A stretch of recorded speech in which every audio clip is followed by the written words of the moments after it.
This is Porth in the Rhondda valleys of South Wales. Where I'm standing now looked very different back in the 1870s when something quite terrible and incredible happened right here. There was a coal mine here. It was called Tynewydd Colliery, and like so many other Welsh collieries, it was the site of a serious incident. Lives were lost, but there were survivors, trapped and in great danger. Getting them out alive was to be a huge challenge. It was a race against time, which gripped newspaper readers throughout the land. This is a story of tragedy, incredible bravery, and great technical skill. But later, there was also controversy.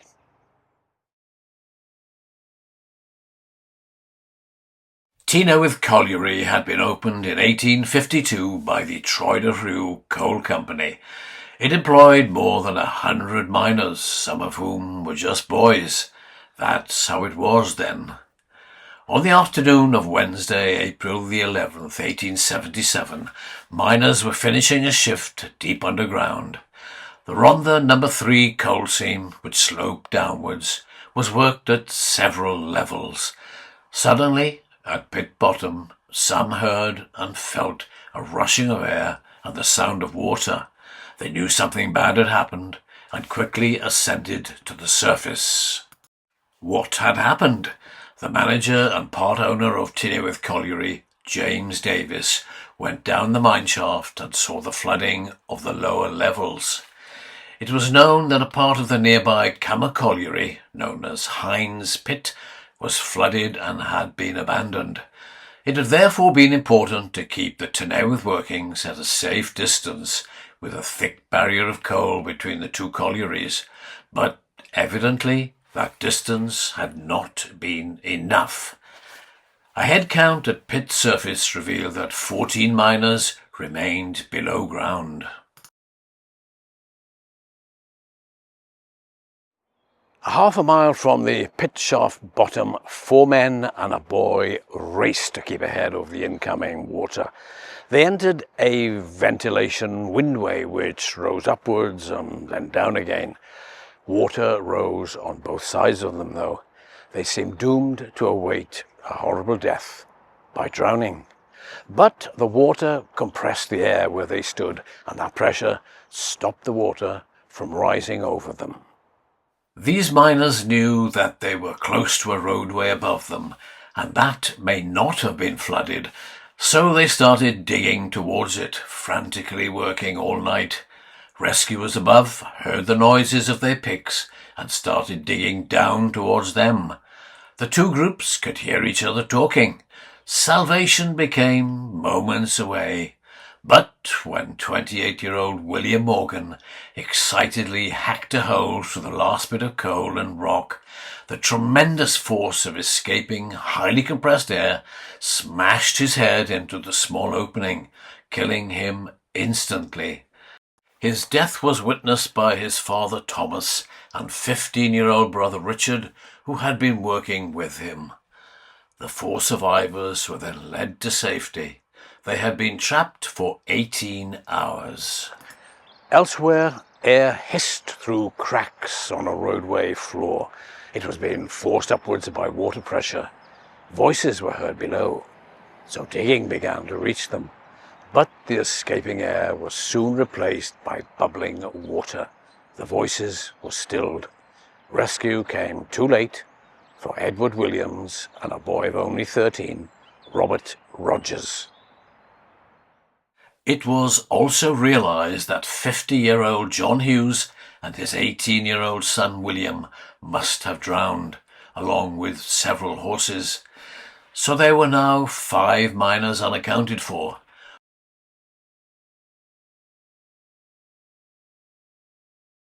While the responsibility for the rescue mission lay with the government mines inspector, Thomas Wales, leading it underground was Daniel Thomas, manager of the Tynewydd Colliery in nearby Trealaw. He was highly regarded as a hands-on boss, much respected by his workers. Miners from other pits had quickly arrived at Tynewydd, volunteering to help, and pumps had been brought in to reduce the level of floodwater. It was considered that only deep-sea divers had any chance of finding survivors in the flooded roadway, so on Saturday the 14th of April, 2 professional divers from the company's CB Gorman arrived from London to begin the search. The plan was to walk underwater to a high point called Morgan's Stall, where more survivors could possibly have been stranded in an air pocket. Equipped with the cumbersome technology of that time, the divers slowly advanced 182 feet, dragging an immense weight of air hoses behind them.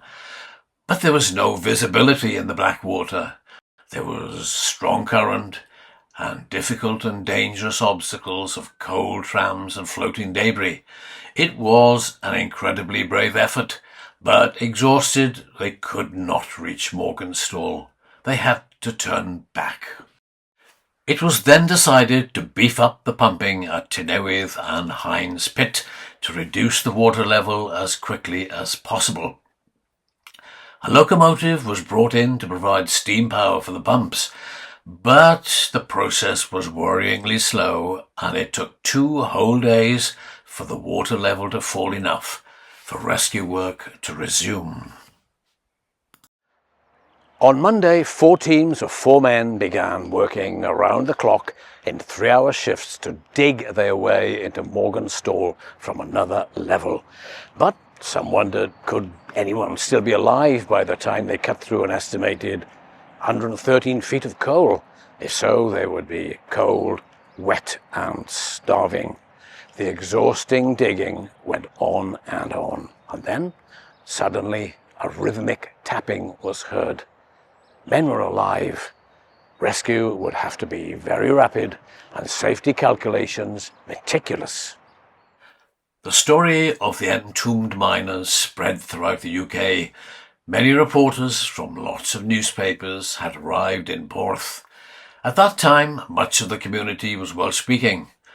Western Mail reporter Owen Morgan, who wrote under the pen name Morian, helped out as a translator. One reporter wrote, "Most wonderful were the endurance and action of the colliers. With blood streaming, they never turned their heads from the black face of coal, which might open up and destroy them." The miners furiously hacked their way towards Morgan's Stall, and then they became so close that they could hear voices. A decision was taken to drill a hole through to the trapped men to pipe in liquid food, beef, tea and milk. But even that small hole caused a tremendous release of compressed air, and that meant the water level would rise in the air pocket, so the hole was plugged. The level of methane gas around rescuers rose so dangerously high that they had to retreat for safety and wait for it to disperse. Time was slipping away, along with the chances of getting the miners out alive. Mr. Wales and other mining engineers worked out the next steps. It was decided to install air doors to help equalize the pressure safely when the moment came to break through into that airlock. Then the water level would rise, but not enough to drown the miners, according to their calculations. A small team of men was needed to finish the job. Experienced men were needed, and this would be incredibly dangerous.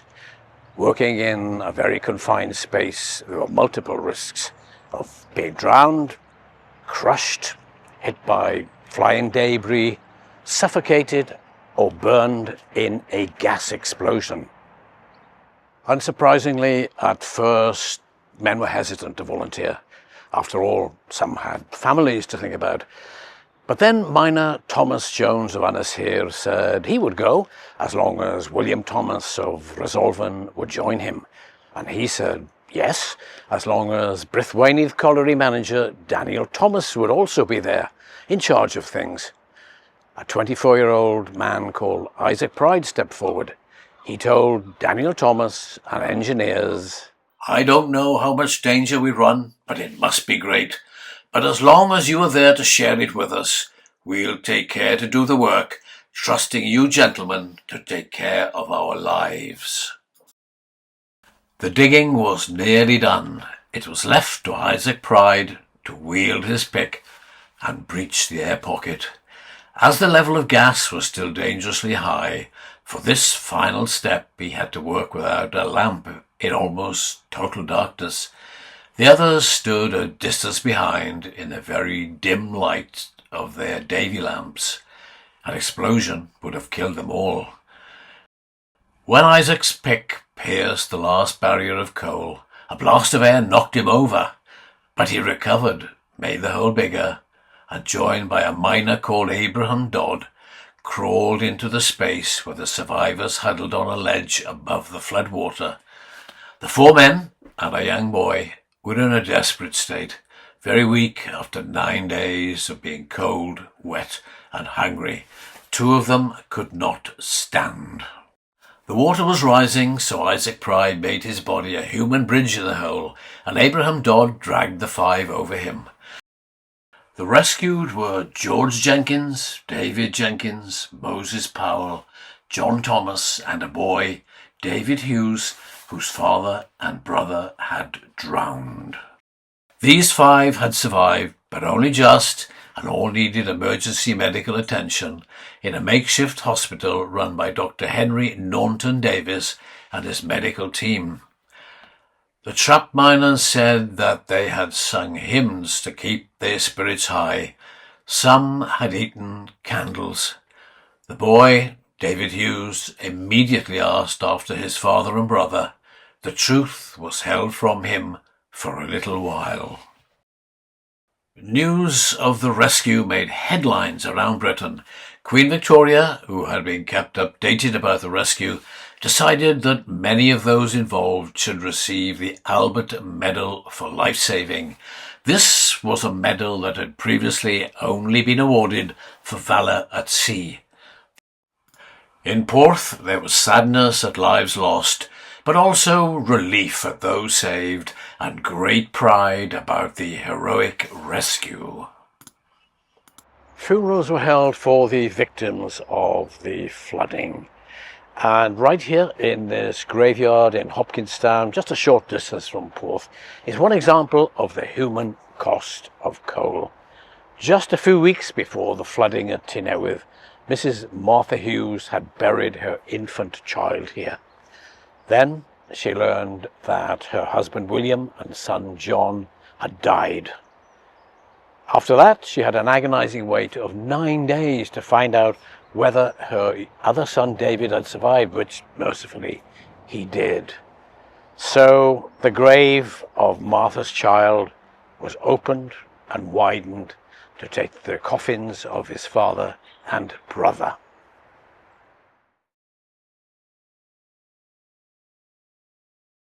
Weeks after the rescue, details were published of who would receive the Albert Medals. First-class Albert Medals were awarded to Isaac Pride, collier, John William Howell, collier, William Beath, engineer, and Daniel Thomas, a colliery manager and owner. Another 21 men received second-class medals.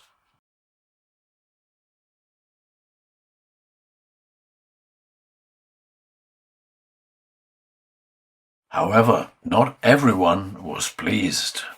Some people said that there were recipients of second-class medals who should have had first-class ones, and some deserving men got no medal at all.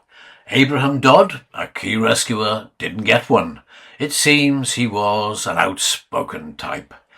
The Daily Telegraph newspaper set up a fund for the survivors and rescuers. So too did the Lord Mayor of London, whose Mansion House Fund arranged a money-raising concert at Crystal Palace. The Daily Telegraph money was given to 3 widows of the dead men, who between them had 11 children. They were awards for those who had been trapped and their rescuers. Money was provided for the future of the 2 boy survivors. But then there was more discontent. It was again claimed that some of the deserving had missed out and money was being given to the wrong people. The committee running things was deluged with letters. Complaints appeared in newspapers. The committee wanted to avoid this kind of controversy over the Lord Mayor's Fund, so it was decided to invite applications from those who thought they were eligible. 214 applied. All were assessed, and a very much smaller list of recipients was drawn up. But this strategy failed. Once again, there was dissatisfaction over who got what or who didn't get anything. There were more letters to newspapers, like this one. "Sir, I am greatly surprised, and many others are as well, that my name is excluded from the list of first-class recipients of recognitions from the Mansion House Fund."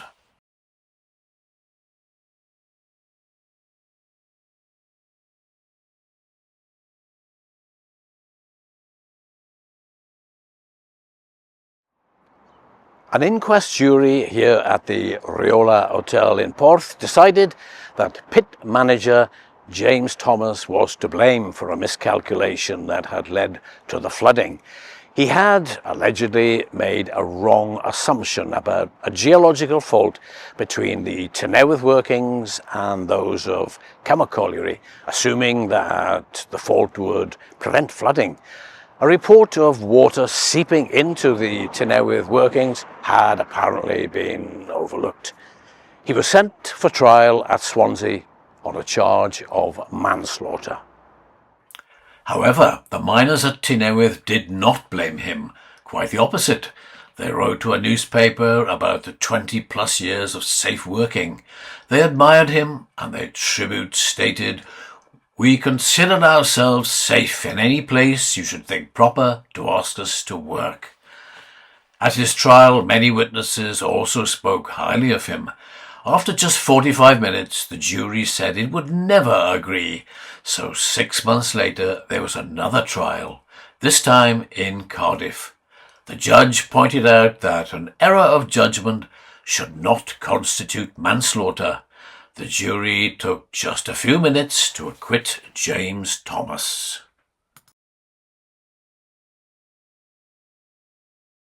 The huge publicity over the rescue had given those involved a degree of celebrity. Some of the rescuers were persuaded to go on a theatre tour, telling their dramatic story interspersed with musical entertainment. They invited the Lord Mayor of London to attend a show, but he strongly disapproved and declined. The rescued were also doing just about the same thing. They claimed, though, that while the rescuers were in it to make money, they did it for a change of air and scene, as they were still too weak to work in the mines. The shows didn't last long. A positive outcome of the disaster was that colliery rescue stations were set up throughout the country with specially trained men. Safety at collieries was stepped up with routine inspections being required. Sadly, Wales saw a number of mining disasters in the years that followed, several with very high death tolls. Daniel Thomas and Isaac Pride were both killed just a few years later in accidents at other collieries. On a personal note, this second rescue took place underneath my old school. It was called Porth County back then, now it's Porth Community School. But during my school days, I knew nothing about this rescue. The Tynewydd Colliery flooding was far from the worst Welsh mining disaster, but it was a remarkable display of real life or death drama and of the most incredible bravery, great skill and remarkable determination to beat the odds. The colliery has long been gone, but it has left behind a memorable chapter in the history of the South Wales coal industry.